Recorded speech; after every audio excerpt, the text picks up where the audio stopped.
पहले तो इसमें इनकी भी सूरत आ बैठी लल्ला, ये फुर्सत ना होगी है ना। हाँ शुरू। ओ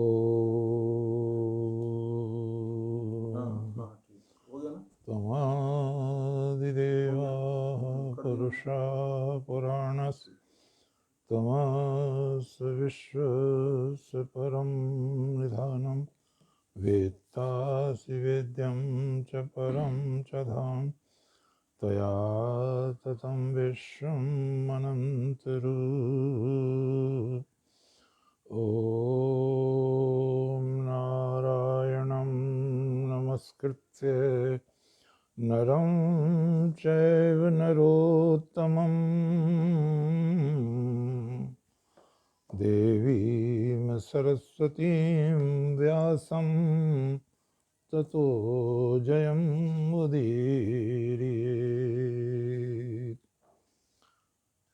स्नेहमयी बहन स्मिता जी, मातृशक्ति, प्रबुद्ध श्रोतागण, प्यारे बच्चों, आज हमारी प्रवचन श्रृंखला का ये 44वां प्रवचन है और स्वामी विवेकानंद से संलग्न विषयों पर हम बोल रहे हैं लगातार। पीछे उन्होंने जो वाल्मीकि रामायण पर व्याख्यान दिया था उसकी 2 किश्तों में हमने चर्चा की और महाभारत भी शुरू किया पीछे की किश्त में, अभी 27 को। और उस दिन सत्यवान और सावित्री का कथानक लिया था जिसकी चर्चा श्रद्धेय स्वामी जी ने अमेरिका के कैलिफोर्निया में पैसाडेना में शेक्सपियर क्लब में भाषण दिया था। उन्होंने 1 फरवरी सन 1900 को महाभारत पर। उन्होंने उसमें देवी शकुंतला की भी चर्चा की और शकुंतला नाटक की विशेष रूप से चर्चा की और जर्मनी के महाकवि गेटे को उद्धृत करते हुए उन्होंने कहा कि वो इसे पढ़कर झूम उठे थे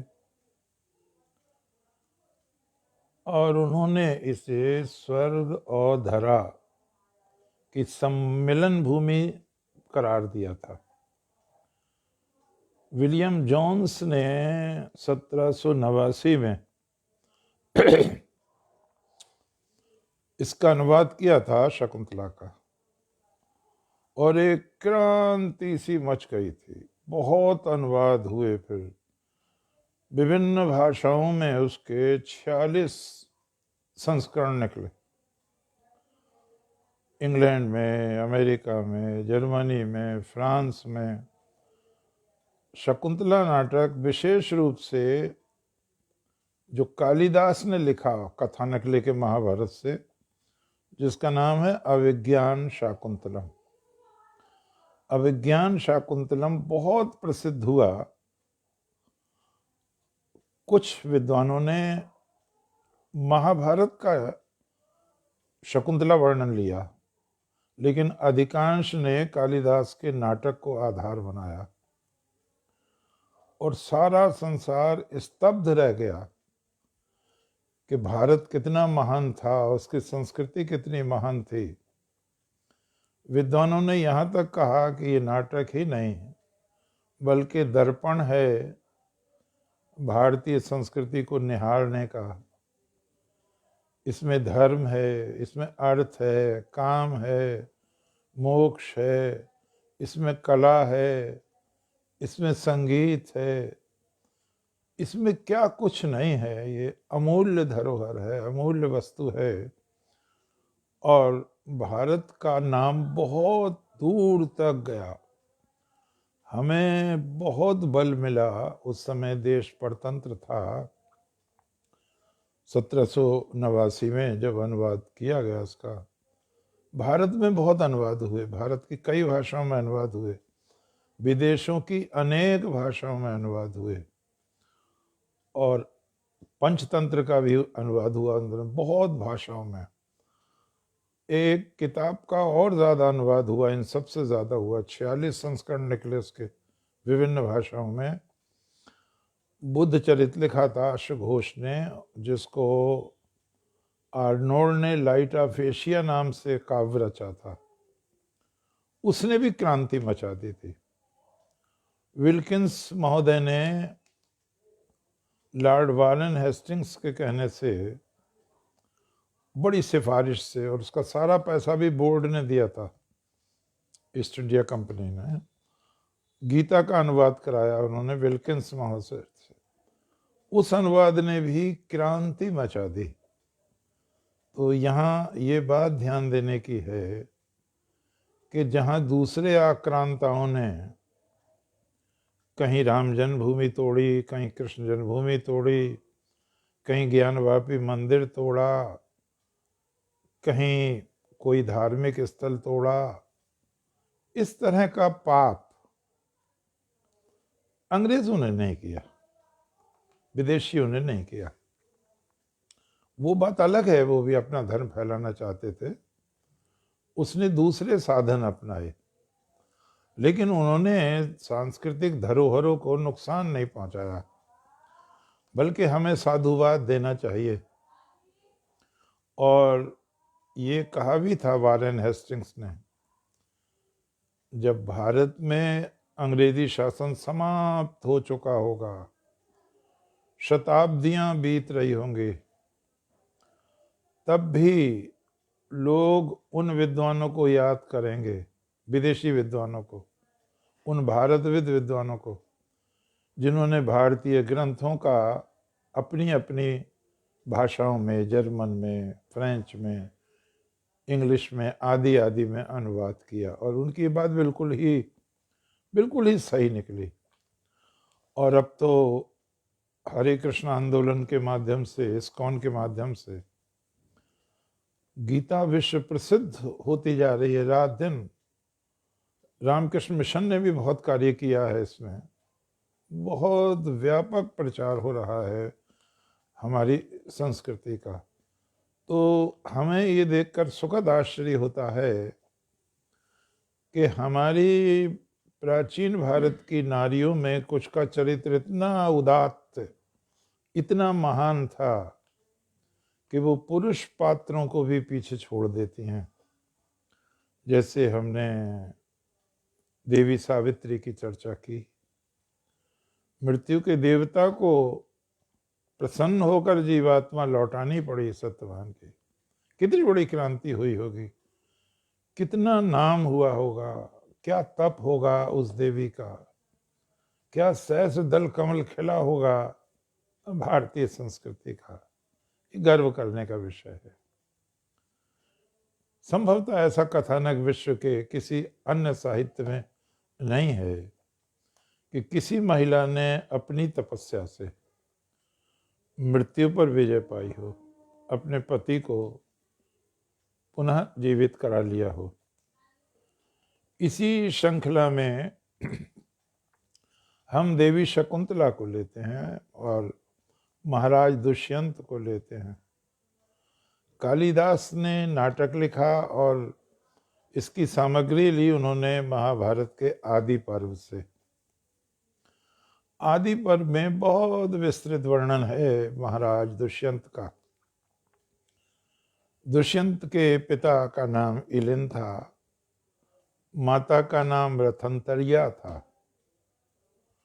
बहुत प्रतापी राजा थे वो अपने समय के, हस्तिनापुर के, और कहते हैं वो चक्रवर्ती सम्राट थे, बहुत महान सम्राट थे।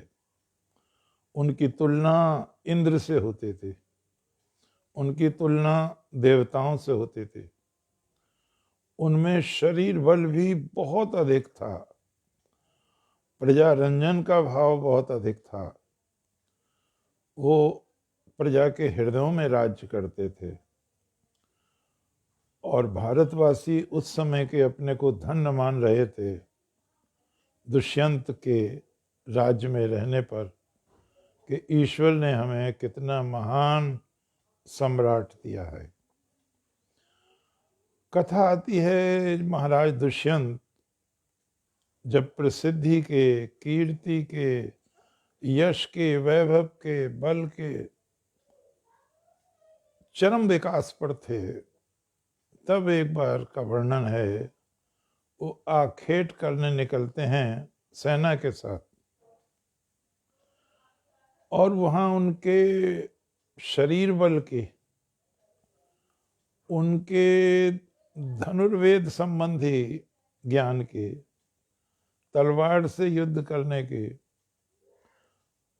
आखेट में जंगली पशुओं को घेरने मारने की, वो बड़ा विस्तार से दर्शन हुआ है। वहाँ ये भी दर्शन हुआ है कि वो किस तरह मुगदर में कई प्रकार की कलाएं जानते थे, कई प्रकार के वो तलवार संबंधी दांव जानते थे, किस प्रकार से वो हाथियों को नियंत्रित करने की कला जानते थे, किस तरह वो घोड़े को, बिगड़े से बिगड़े घोड़े को नियंत्रित करने की कला जानते थे। बहुत भारी आखेट हुआ है वहां, और भयभीत होकर हाथी, शेर, व्याघ्र भाग चले हैं, डर के भाग चले हैं वहां। और राजा ने उस भयंकर वन में आगे और आगे और आगे बढ़ते ही चले गए। मैंने पीछे बताया था कि ये घटना बिजनौर जिले में नजीमाबाद के आसपास की है। मालनी नदी आज भी है वहाँ, और यहाँ से लेके कोटद्वार तक यही स्थिति थी कण्व के आश्रम की, महर्षि कण्व के, जिन्होंने शकुंतला को पाला था। आश्रम था उनका, भव्य आश्रम था। आज भी वहाँ आश्रम चलता है। लोग कहते हैं हम उसी परंपरा का पालन कर रहे हैं। वहाँ पर जब दुष्यंत जाते हैं तो ये हमारी संस्कृति की चीज़ें हैं जो बहुत बारीकी से देखने की हैं। वो आश्रम में प्रवेश करने से पहले राज चिन्ह उतार देते हैं, मुकुट उतार देते हैं, जूते उतार देते हैं, तीर तलवार सब अलग कर देते हैं। सामान्य नागरिक की तरह वो प्रवेश करते हैं।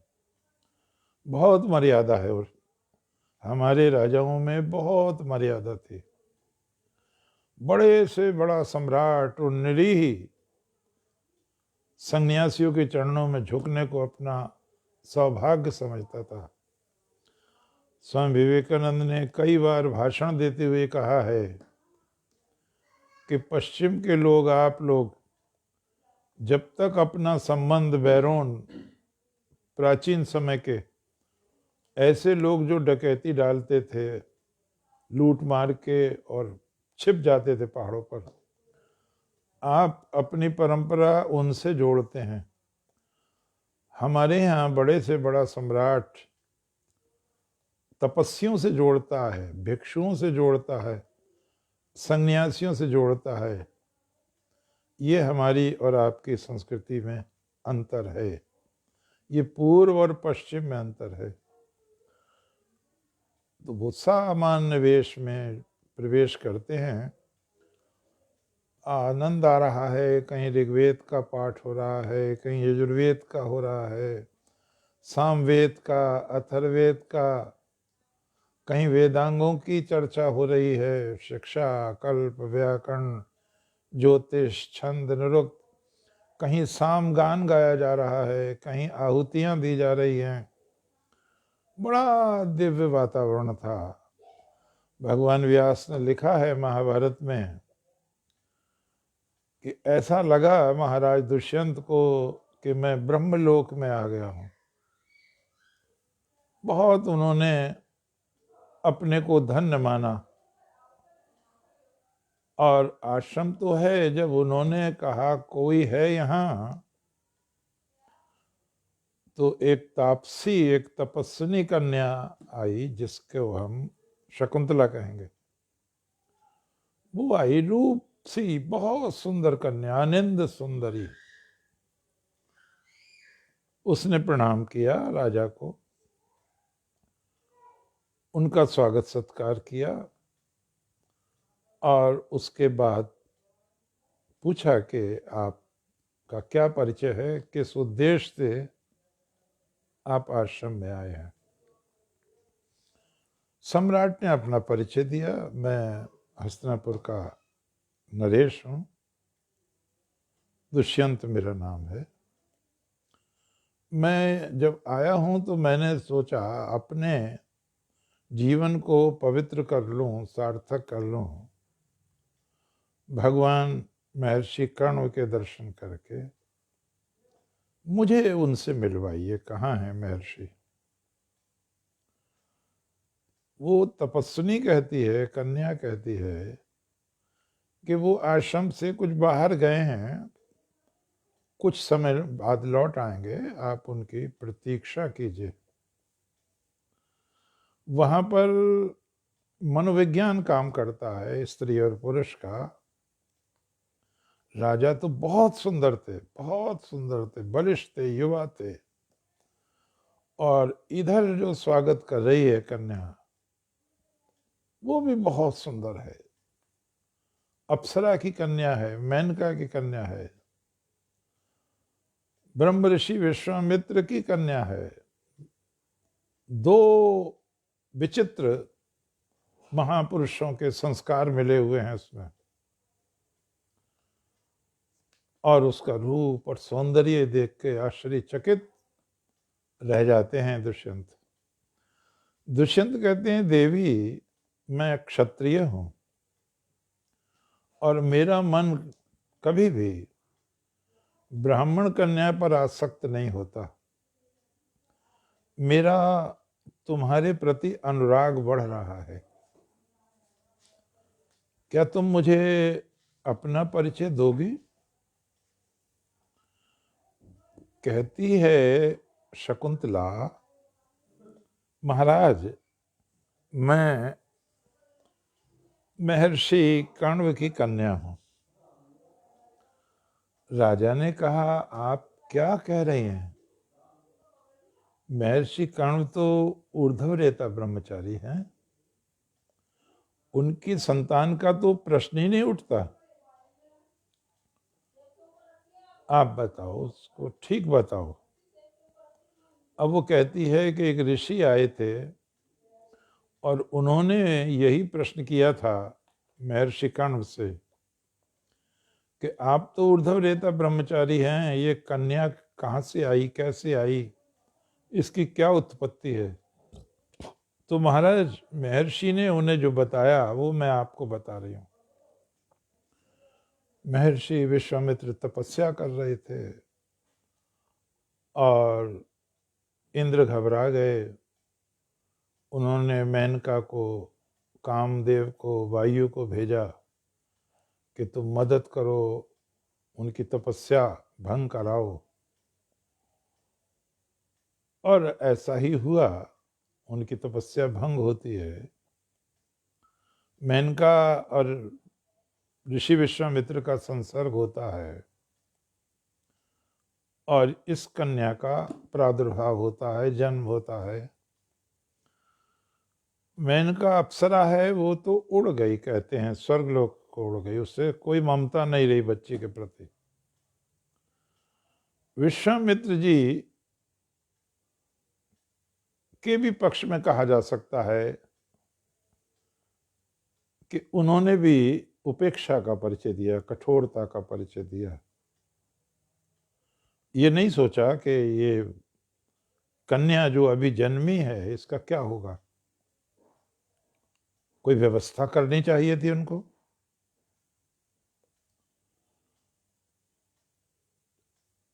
निदान क्या होता है, दया आती है पक्षियों को, शकुन माने पक्षियों को दया आती है, और वो उस नवजात कन्या की रक्षा के लिए आ जाते हैं, पंखों से ढक लेते हैं जिससे कोई मांस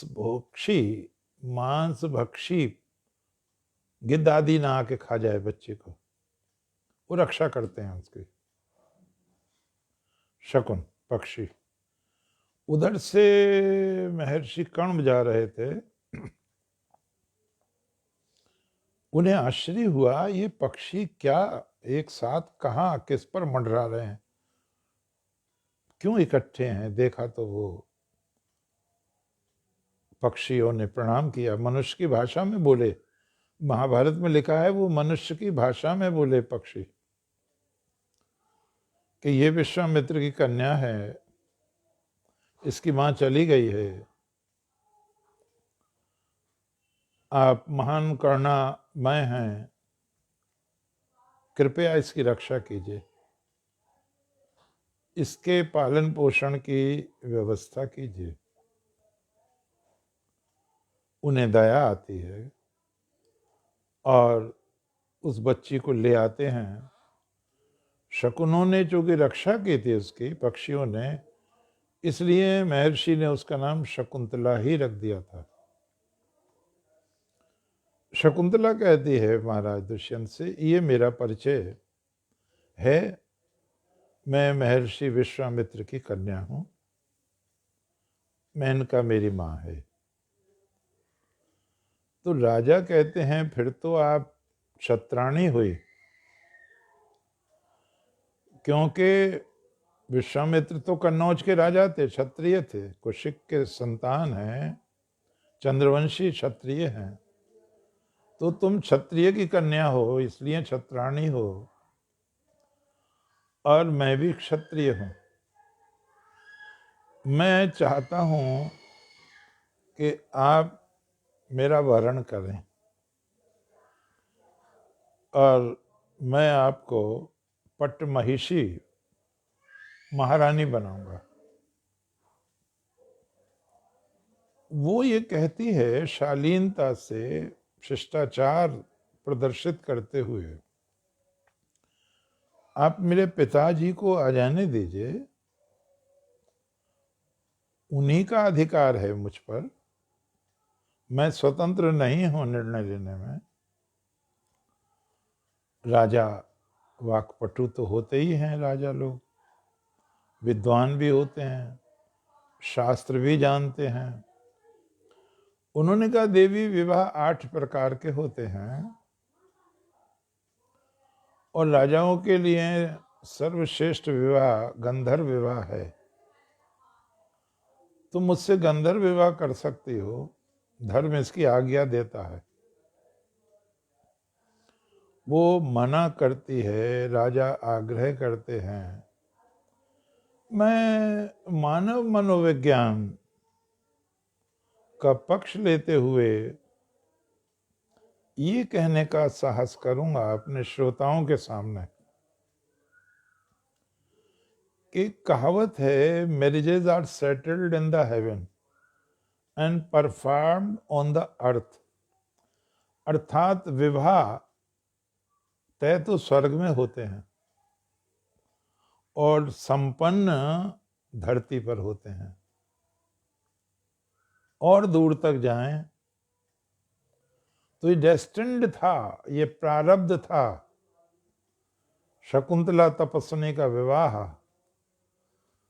चक्रवर्ती सम्राट से लिखा गया था, इसको बदला नहीं जा सकता था। मुझे एक उदाहरण याद आ रहा है, शेरशाह सूरी जो बादशाह हुआ है आगे चल के, वो जब छोटा था उसका बाप सहसराम की जागीरदार था बिहार में, तो ये हसन नाम था बाप का, तो ये रो रहा था शेरशाह। तो उधर से एक फकीर जा रहा था, उससे भिक्षा लेनी थी, तो भिक्षा भी मांगी उसने और खड़ा हो गया वो। जब हसन भिक्षा देने आया तो वो फकीर हंस पड़ा। हसन ने पूछा, आप क्यों हंसे? अच्छा फकीर था, उच्च कोटि का।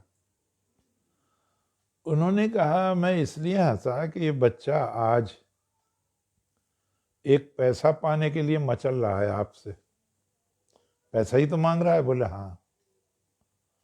और बोले एक दिन ये कहा एक दिन ये हिंदुस्तान का बादशाह बनेगा। तो पढ़ लिया।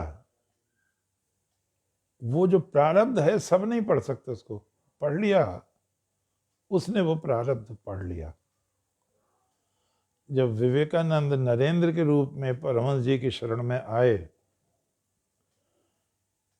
तो परमहंस जी ने पूछा, इंटर में पढ़ते थे तब विवेकानंद, परमहंस जी ने पूछा, जब तू सोता है क्या तेरी भौं से प्रकाश निकलता है? नरेंद्र नाम है विवेकानंद का, नरेंद्र कहते थे गुरु जी। हाँ निकलता तो है गुरु जी। कहाँ से? यहाँ भौं से निकलता है। फिर क्या होता है?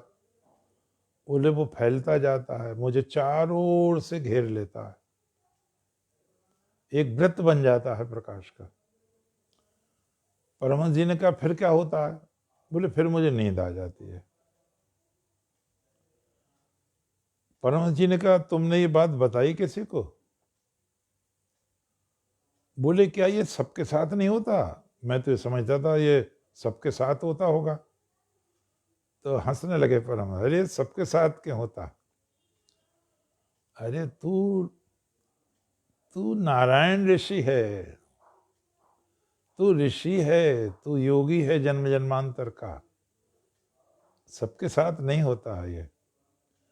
तो परमहंस जी ने पहचान लिया ये क्या बनेगा, और ये कहा उन्होंने, जिस शक्ति के पा जाने से, जिस एक शक्ति के पाने से केशव चंद्र सेन जगत विख्यात हुए हैं, बड़ा नाम था केशव चंद्र सेन का, वैसी 18 शक्तियां नरेंद्र में हैं। ये जब विदेश जाएगा तो ब्रह्मांड को नींव से हिला देगा, ये शब्द थे उनके, नींव से हिला देगा। और परमहंस जी कहते थे कोई कोई कमल एक दल 4 दल का होता है, कोई 8 दल का होता है, शतदल भी होता है, कोई कोई कमल सहस्र दल 1000 पंखड़ियों का होता है। नरेन ऐसा ही सहस्र दल कमल है, 1000 पंखड़ियों का कमल है। और वो कहते थे केशव आदि के हृदय में ज्ञान दीप जल रहा है, विद्यासागर भी आते हैं उसमें, लेकिन नरेन के हृदय में तो सूर्य धक धक कर रहा है। तो मेरे कहने का अभिप्राय यह है कि हम ना यहाँ शकुंतला की गलती ढूंढें, ना दुष्यंत की ढूंढें। देवी कुंती ने यह कहा है वनगमन करते समय, संन्यास लेते समय युधिष्ठिर से, तुम्हारी बुद्धि धर्म में स्थित रहे और तुम्हारा मन विशाल बना रहे, छोटा ना बने। जब तुम निर्णय लो तो बहुत बड़ा हृदय होना चाहिए तुम्हारा। इसकी बड़ी प्रशंसा की है, सोने के अक्षरों में लिखने लायक है ये देवी कुंती का वाक्य। जब सम्राट ऐसा कहते हैं, विचार करती है कन्या, शकुंतला जवान है। यदि आप ये समझते हैं कि इससे धर्म नष्ट नहीं होगा और मैं स्वयं निर्णय लेने में समर्थ हूं, तो आप भी मुझे एक वचन दें। समय शब्द आया है, शर्त को संस्कृत में समय कहा गया है। उन्होंने पूछा कहो देवी क्या शर्त है आपकी? मेरे गर्भ से जो बालक पैदा होगा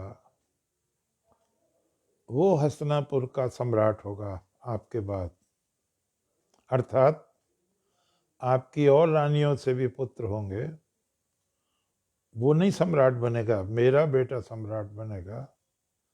आपको ये शर्त स्वीकार हो तो मेरा और आपका समागम हो सकता है। ये शर्त मान ली गई, गंधर्व विवाह हुआ, एक दूसरे को दोनों ने मालाएं पहनाई, ईश्वर को साक्षी करके वो पति पत्नी बने, समागम हुआ उनका। और जब दुष्यंत चलने लगे तो महाभारत में लिखा है शकुंतला रोने लगी और हिचकी बंध गई उसकी। दुष्यंत ने उनको छिपाया बहुत प्रयत्न से, तुम घबराओ मत, मैं तुम्हें बहुत शीघ्र बुला लूंगा। और यहां भी लिखा है कि उनके चरणों में गिर गई शकुंतला। पति देवो भव की बात आई यहाँ पे। कालिदास ने तो एक बहुत सुंदर वाक्य लिखा है, उसकी चर्चा भी मैंने आपसे की थी। महर्षि कण्व को जब ये पता चला तो उन्होंने, कालिदास ने एक वाक्य दिया है वहां कि धूम से आकुलित यजमान की आंखें, धुआं भरा हुआ है आंखों में, दिखाई नहीं दे रहा है, सौभाग्य से उसकी आहुति अग्नि में ही पड़ी, यज्ञकुंड में ही पड़ी। अर्थात तुमने जवानी में मस्त होकर, अंधे होकर ये काम तो कर दिया। कालिदास तो महान कवि हैं, क्या कह रहे हैं, लेकिन आहुति ठीक जगह पड़ी है। अर्थात भविष्य उज्ज्वल है, तुम साम्राज्ञी बनोगी, तुमसे जो वंश चलेगा वो पूरे विश्व में प्रसिद्ध होगा, भरत वंश। अब यहां पर आगे हम देखते हैं, जब आए कण्व तो ये लजा गई, उनके सामने नहीं आई शकुंतला। बाद में जब आई तो रोने लगी। उन्होंने, तपस्वी थे, जान लिया उन्होंने क्या हुआ है। उन्होंने कहा देखो शकुंतला, रो मत, रो मत, ठीक है, तुमने जो किया है वो गलत नहीं हुआ है, गंधर्व विवाह किया है तुमने, ठीक है। और ऋषि ने वो बात भी कही है जो एक बहुत बड़े विशाल हृदय वाले को कहनी चाहिए, ये सौभाग्य है तुम्हारी कई ऋतुएं व्यर्थ चली गईं और माता पिता को भी कलंक लगता है। उचित समय पर उसको पति मिलना चाहिए, विवाह होना चाहिए, प्रकृति का विस्तार होना चाहिए, संसार की बेल में नए पुष्प खिलने चाहिए। क्या सुंदर बात कही है, बहुत कल्याण होगा तुम्हारा, तुम चिंता ना करो। हो सकता है कोई और होता तो डांटता, बड़ा हृदय है, बड़ा हृदय है उन लोगों का।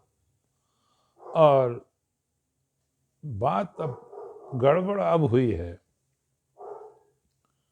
दुष्यंत चले गए, उन्होंने कोई खबर नहीं ली। और आपको ये जानकर आश्चर्य होगा, मैंने एक बार बताया भी है कि 3 साल गर्भ रहा है जो बालक है, बच्चा है भरत, मां के पेट में 3 वर्ष रहा है।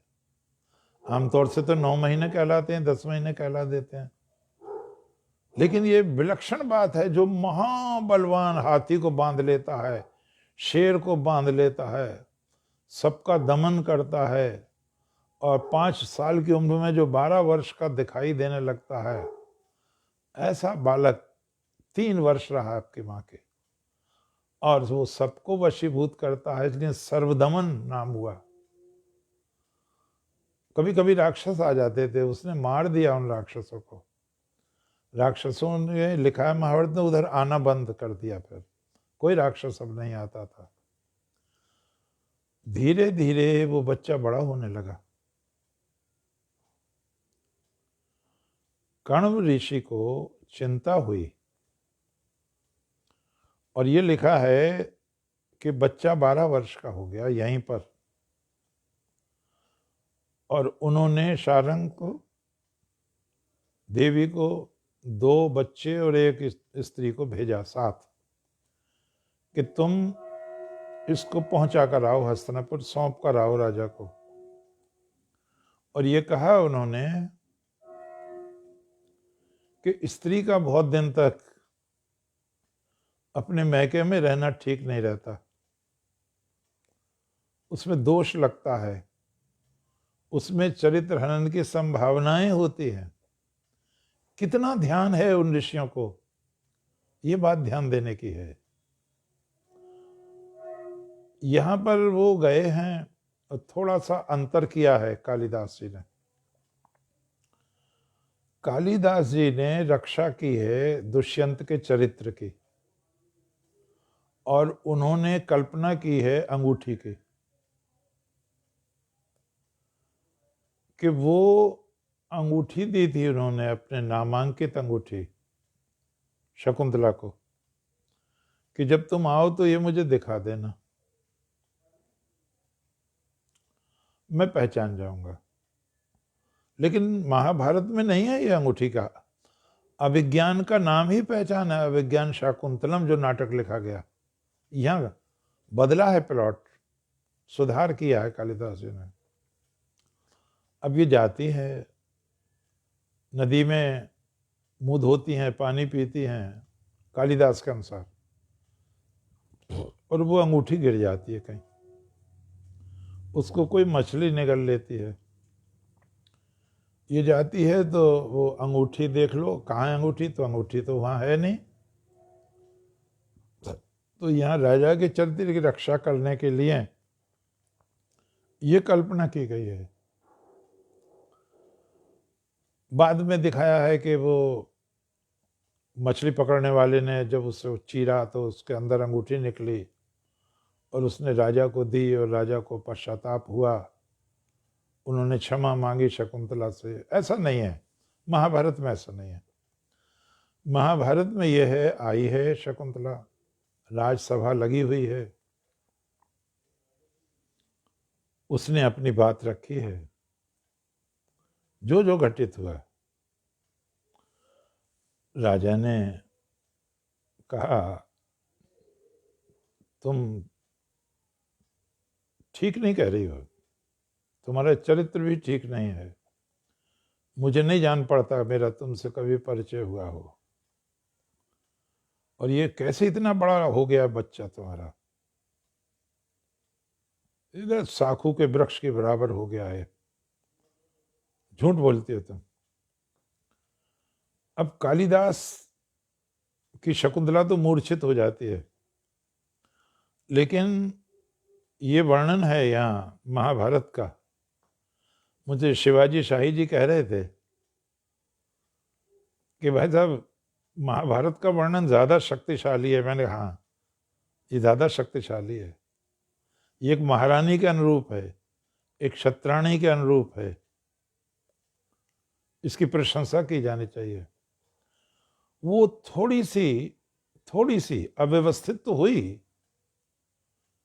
क्योंकि सोचा था कुछ और हुआ कुछ यहाँ पे, और सार्वजनिक रूप से अपमान कर रहा है राजा उनका, लेकिन वो संभल गई और उन्होंने कहा राजन, क्या तुम ये समझते हो तुमने जो कुछ किया है वो देखा नहीं है किसी ने?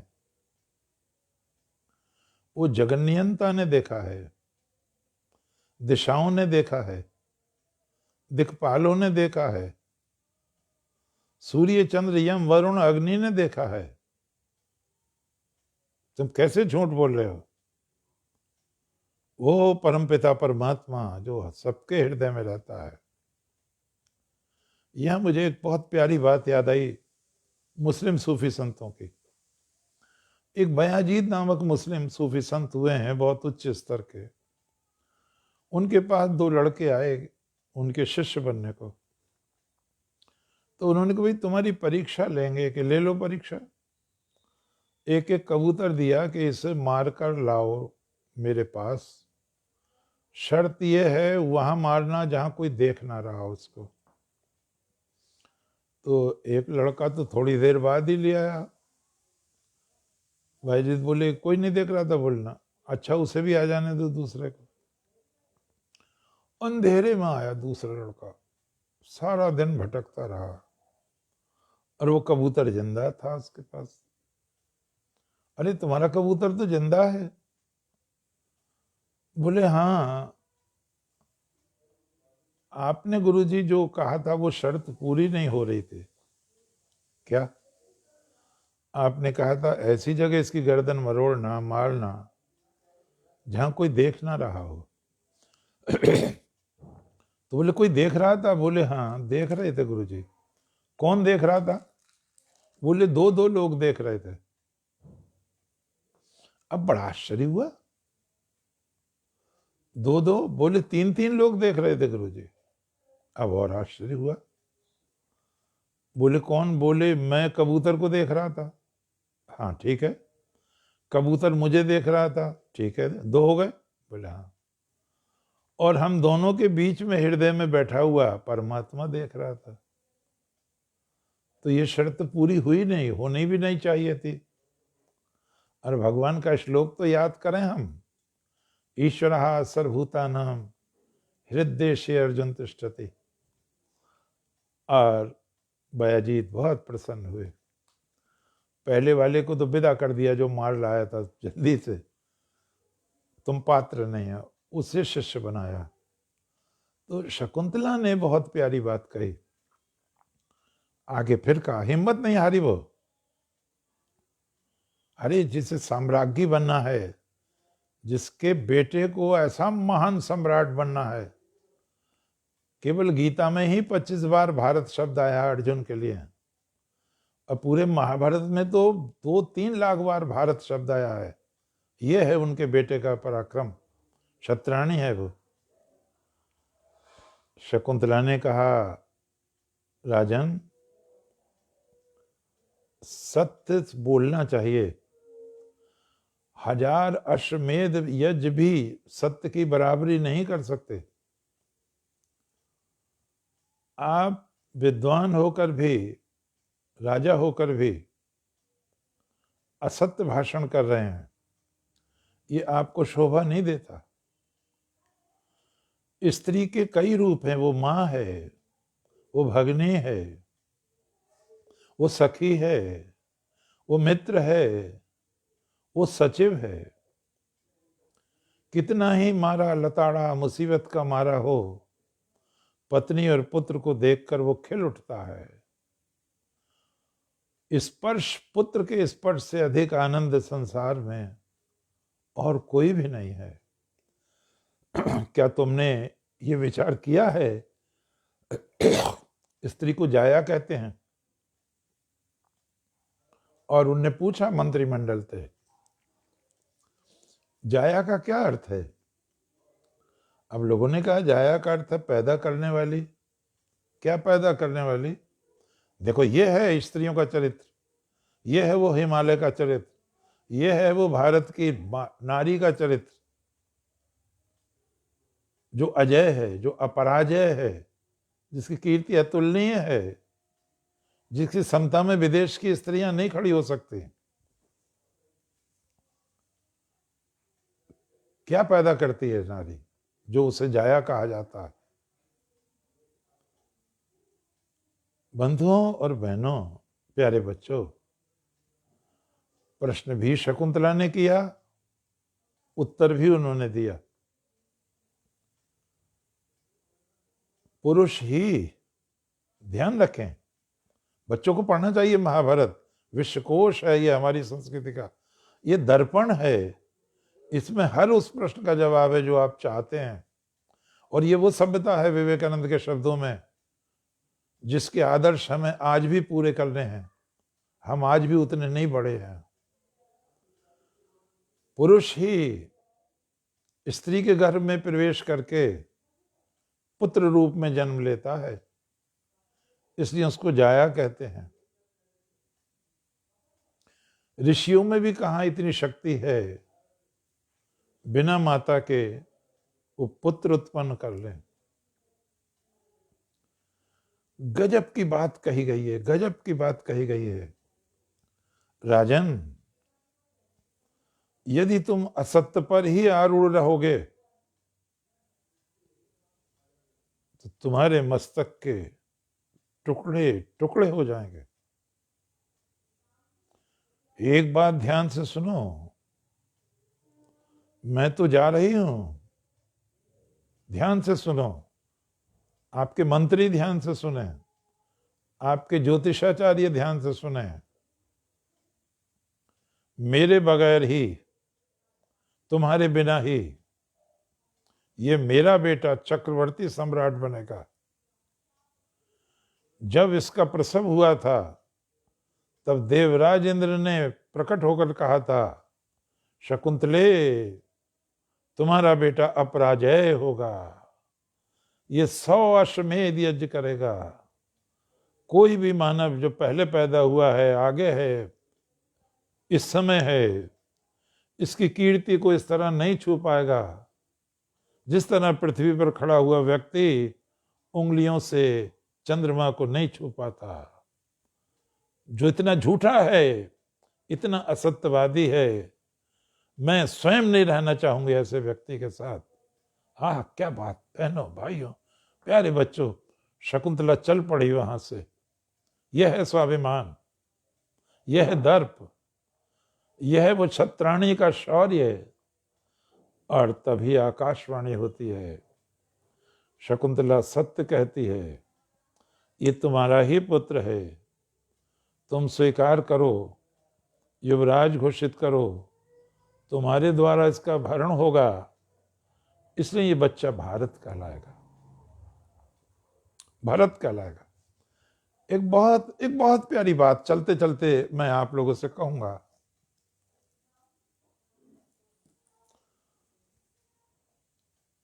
कालिदास जी ने कमाल किया है। कालिदास जी ने ऐसा वर्णन किया है कि रोने लगेगा आदमी। चौथे अंक का जो चौथा श्लोक है, कमाल है, वो रोने लगे हैं कण्व ऋषि जब शकुंतला विदा हो रही है। आज शकुंतला विदा हो जाएगी, ये जानकर मैं बेचैन हो गया हूं, मेरी वाणी स्तंभित हो गई है, मैं शोकाकुल हो गया हूं।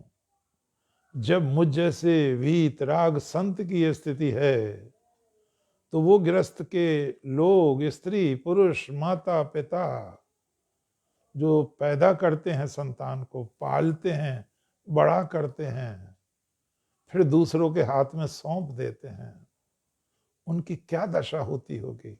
कमाल किया कालिदास ने। एक और बात कही है कण्व ऋषि से, कहलवाई है कालिदास जी ने।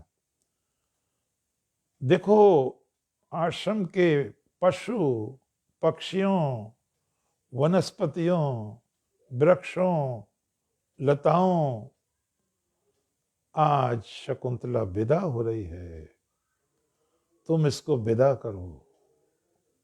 और पत्ते झड़ने लगते हैं, कोयल की कूक बंद हो जाती है, मोर नाचना बंद कर देता है, और हिरन जो मुंह में तृण है उनको उगल देते हैं। और ज्यों आगे बढ़ना चाहती है शकुंतला, तो एक मृग का छोना बच्चा मुंह से उसकी साड़ी का छोर पकड़ लेता है। वो कहता, मां मुझे छोड़कर मत जाओ, मुझे छोड़कर मत जाओ।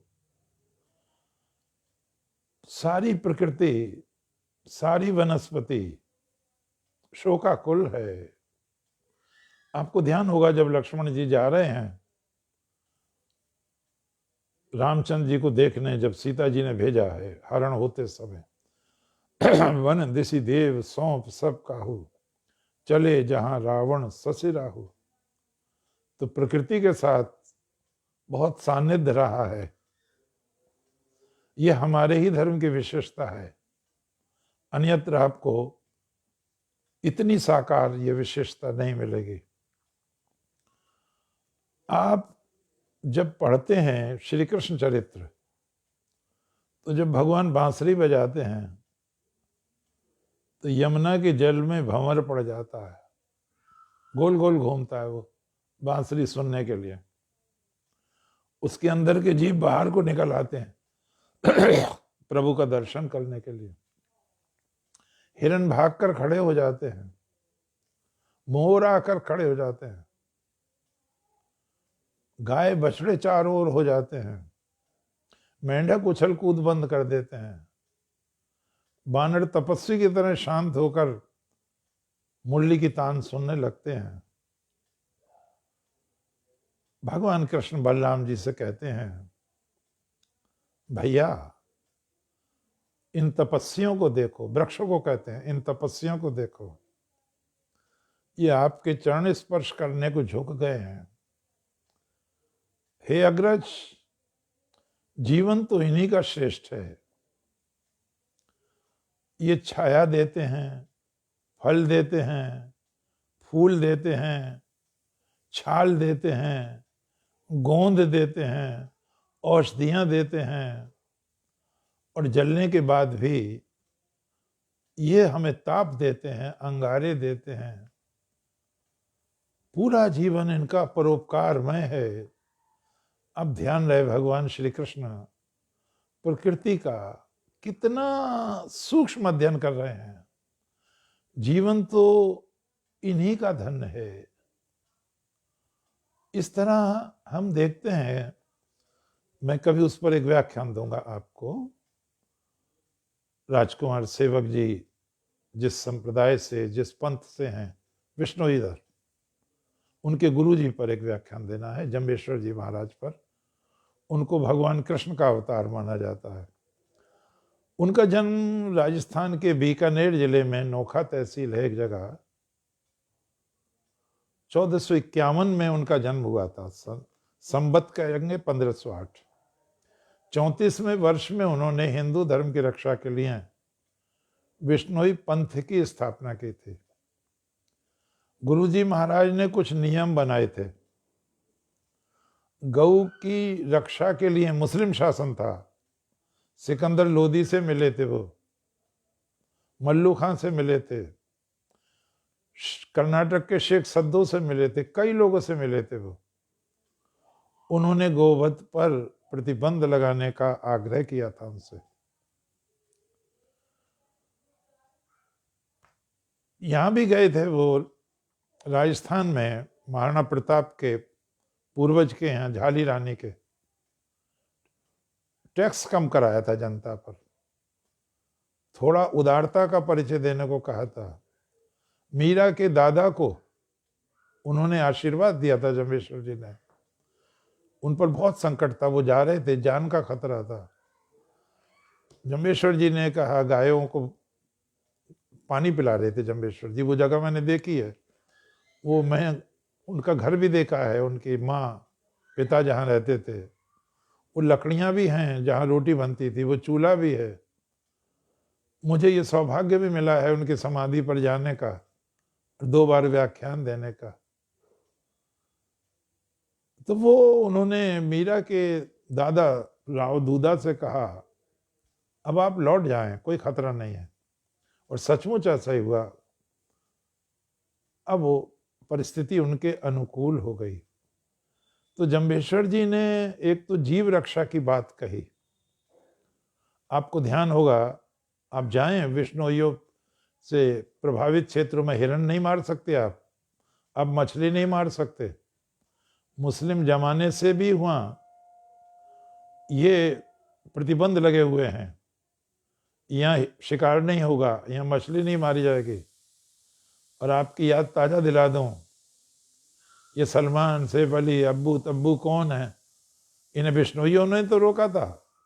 हिंदू तो कई करोड़ हैं भारत में, लेकिन गुरु जी के शिष्यों को ये श्रेय जाता है। और मैंने वहाँ 2-1 समाधियाँ देखी। हिरन की समाधि देखी मैंने राजस्थान में, एक और समाधि देखी। बोले ये उससे बचाने के लिए इन्होंने अपने शरीर पर गोली खाई। अरे मैंने कहा क्या क्या प्रताप है गुरु का। एक और चीज मैंने देखी, आप जरा उस पर भी विचार करें, आपको बहुत अच्छा लगेगा। करीब 2 लाख का मेला होता है वहां पे अमावस्या को। कोई बीड़ी की दुकान नहीं मिलेगी, सिगरेट की दुकान नहीं मिलेगी, पान की दुकान नहीं मिलेगी, तंबाकू आदि की नहीं मिलेगी, किसी तरह का नशा नहीं होगा। क्या ये कम आश्चर्य है? आज भी धरती पर ऐसे लोग रहते हैं। 1730 में, आज से 292 साल पहले, राजा था बीकानेर का, उसे किला बनवाना था।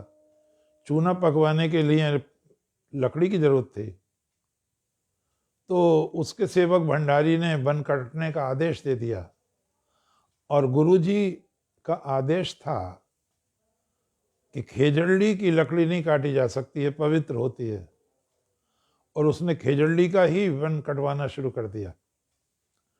लोगों ने विरोध किया, वो नहीं माना। आपको ताज्जुब होगा और ये जानना चाहिए बच्चों को हमारे, स्त्रियां लिपट गई पेड़ों से, पुरुष पेड़ों से लिपट गए। रामा नाम की बिश्नोई महिला ने नेतृत्व किया, और ये इतिहास की लिखित और सत्य घटना है। 363 बिश्नोई भाई बहन बच्चे शहीद हो गए, रक्त बह निकला, लाल हो गया सारा। राजा को सूचना गई, वो भी घबरा गया, अफसोस किया, उसने वन काटना रुकवाया। यह है प्रकृति से प्रेम। एक और उदाहरण दूं आपको, एक वर्दिया भी है। अच्छी चीजें जितनी बार हों वो संस्कार पैदा करती हैं, कहना चाहिए। बिश्नोई एक महिला थी, उसका रामा नाम था। पानी भरने जा रही थी वो। कोई हिरनी जा रही थी, गर्भवती थी वो हिरनी, पीछे से शेर दहाड़ दिया। वो घबरा गई, और जैसे उसने छलांग लगाई, तो छलांग लगा के उसके गर्भ का बच्चा गिर गया और वो मर गई।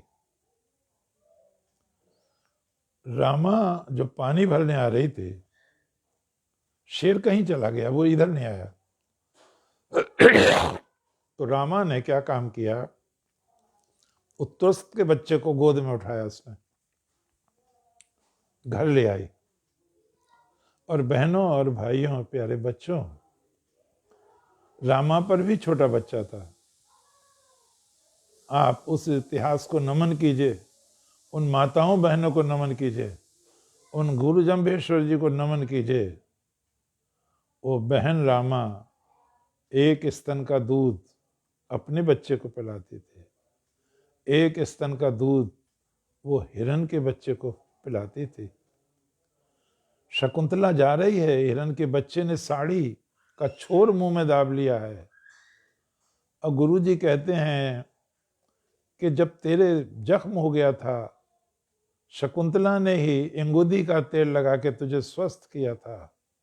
मानो सारे सारे जीव जंतु पशु पक्षी कह रहे हैं, मत जाओ मत जाओ, हमें छोड़कर मत जाओ। हमारी संस्कृति में मनुष्य के प्रति ही आदर नहीं है। आहार निद्रा भय मैथुनम च सामान्य में तत्पशु भी नाराणाम धर्मो ही तेषाम अधिको विशेषो धर्मेण ही ना पशु भी समाना। विस्तार है हमारे यहाँ। तो मैंने आपके सामने रखा था एनी बेसेंट की पंक्तियां। जब सृष्टि रच रहा था विधाता, एक एक करके देश को भेज रहा था, तब उसने मिस्र को एक शब्द दिया, रिलीजन, इसका पालन करना है। उसने यूनान को शब्द दिया, सौंदर्य, तुम्हें सौंदर्य की सृष्टि करनी है। रोम को शब्द दिया कानून,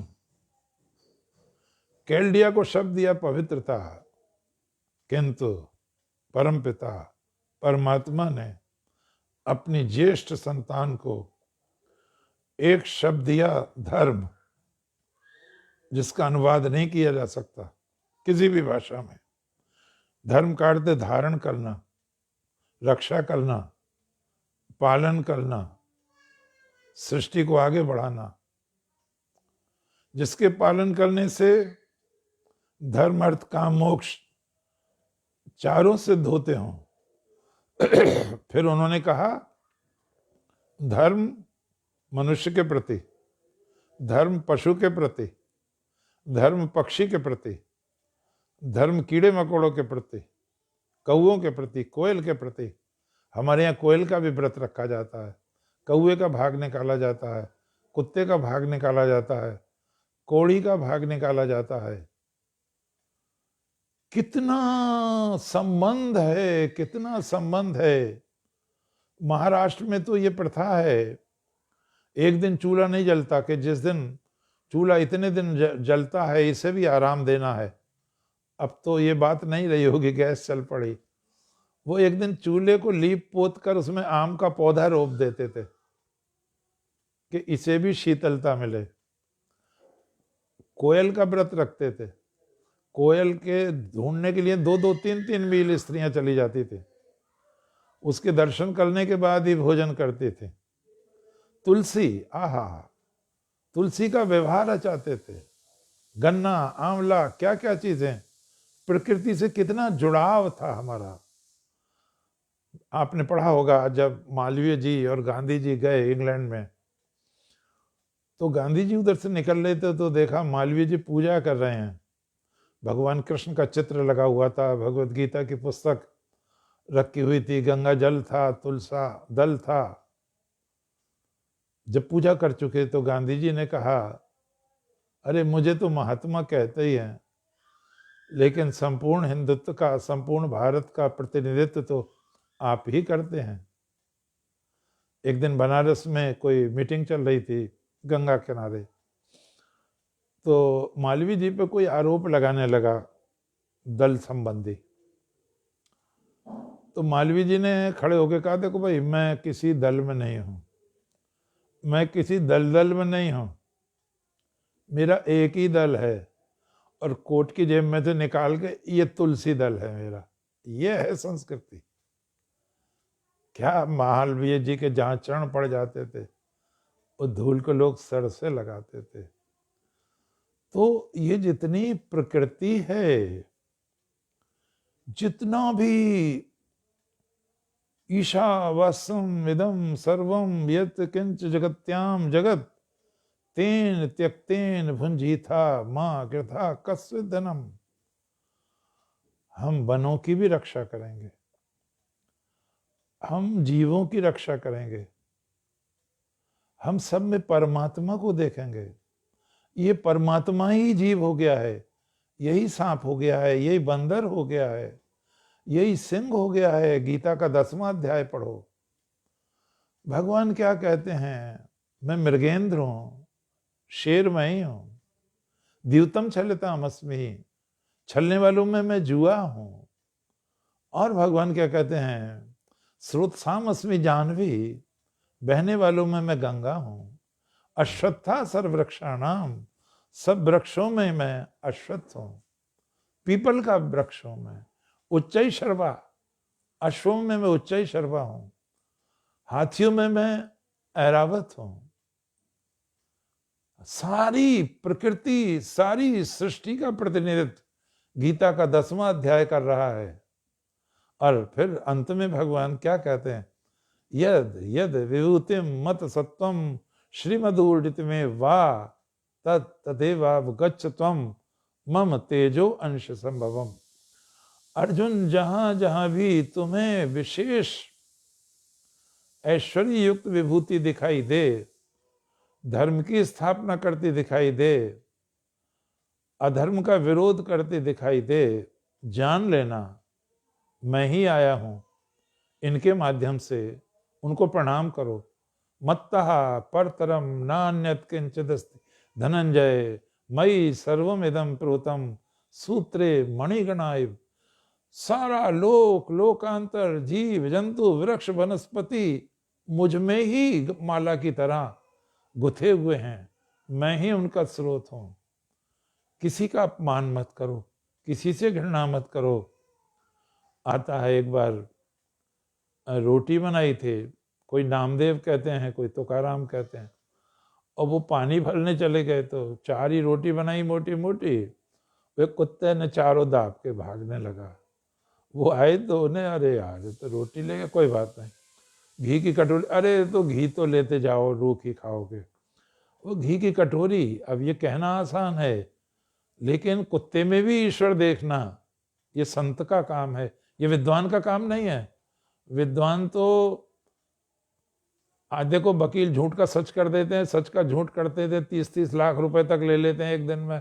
ये विद्वान का काम नहीं है, ये संत का काम है, कुत्ते में परमात्मा देखना। और वो जब नहीं रोके तो वो कटोरी मारी फेंक के चाट लेगा बाद में। इसी तरह संत एकनाथ जा रहे थे जल चढ़ाने, जल लाए थे बड़ी दूर से। रेगिस्तान में गधा तड़प रहा था, प्राण उसके जाने वाले थे, जितने लोग थे सब देखते जा रहे थे। ये बहेंगी अब तो जरा सी चलते हैं, वो तो कलश थे दोनों तरफ। वो जानबूझ के रुक गए एकनाथ जी कि साथियों को जाने दो, नहीं तो वो ऐतराज करेंगे। उन्होंने एक कलश निकाल के गधे के मुंह में पानी डालना शुरू कर दिया। अब पानी पी के तो उसे चैतन्य हो गया वो। अब वो दूसरा, अब बैलेंस बिगड़ता, उन्होंने दूसरा उसके ऊपर लौट दिया, शीतल हो गया वो। और अब तो मस्ती में जब उसने अपनी आवाज निकाली, ढेंचू ढेंचू, तो वो लोग बोले यार, ये चर्चा कर रहे थे वो मर जाएगा मर जाएगा ये गधा। देखा तो बोले भाई गधा तो बोल रहा है यार। देखा तो दूर से, अरे एकनाथ वापस जा रहे हैं वहां से। तो लोगों ने कहा आप कहाँ जा रहे हैं? बोले मेरा तो काम हो गया भैया। बोले क्या? बोले जल चढ़ गया मेरा तो शिव शंकर पे, परमात्मा पर। कल ही तो शिव तेरस बीती है, मेरा तो जल चढ़ गया, तुम्हारा जल कैसे चढ़ गया? तो वो बोले ईश्वर गधे में नहीं है क्या? ईश्वर है इसमें? बोले हाँ। विद्या विनय संपन्ने ब्राह्मणे गविहस्तने शुनिचैव श्वेपाके च पंडिता समदर्शना। बात का उपसंहार करके कहें, राजा ने क्षमा मांगी, शकुंतला साम्राज्ञी अभिषिक्त हुई। कालांतर में बहुत बड़े सम्राट सिद्ध हुए, 135 बड़े बड़े यज्ञ किए।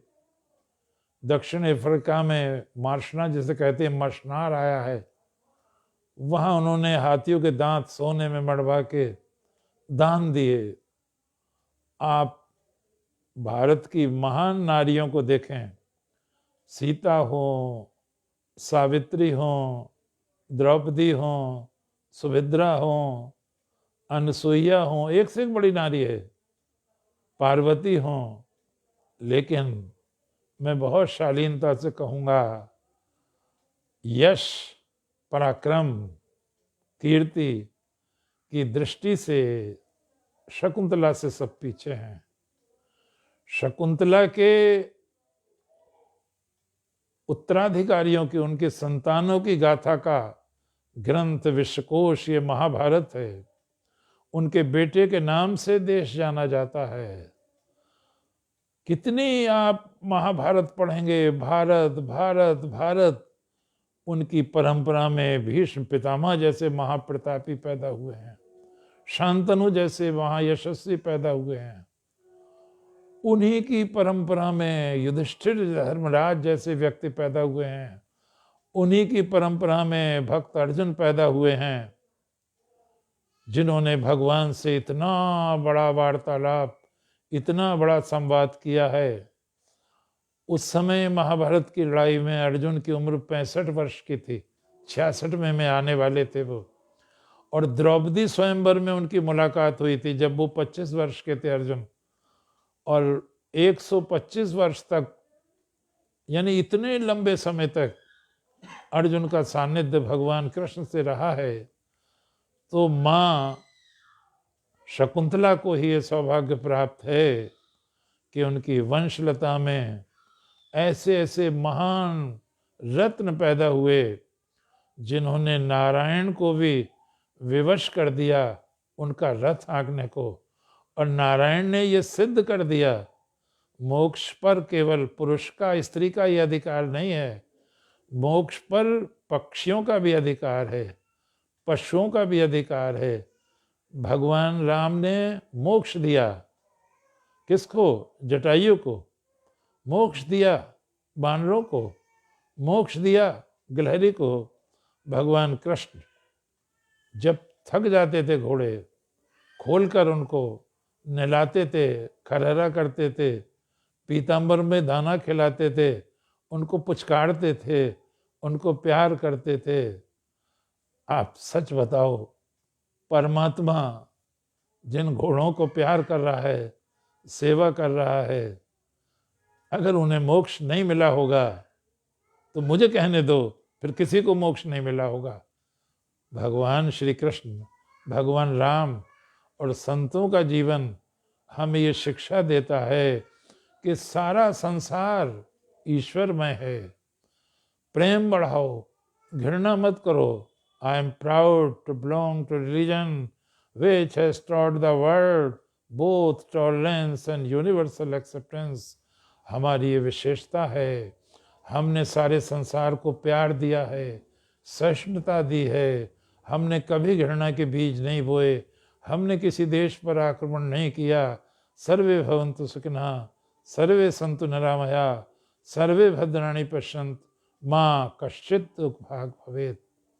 बंधुओं, बहनों, प्यारे भाइयों, अगला व्याख्यान रविवार को सम्राट ययाति और उनकी महान पत्नियां देवयानी और शर्मिष्ठा पर होगा।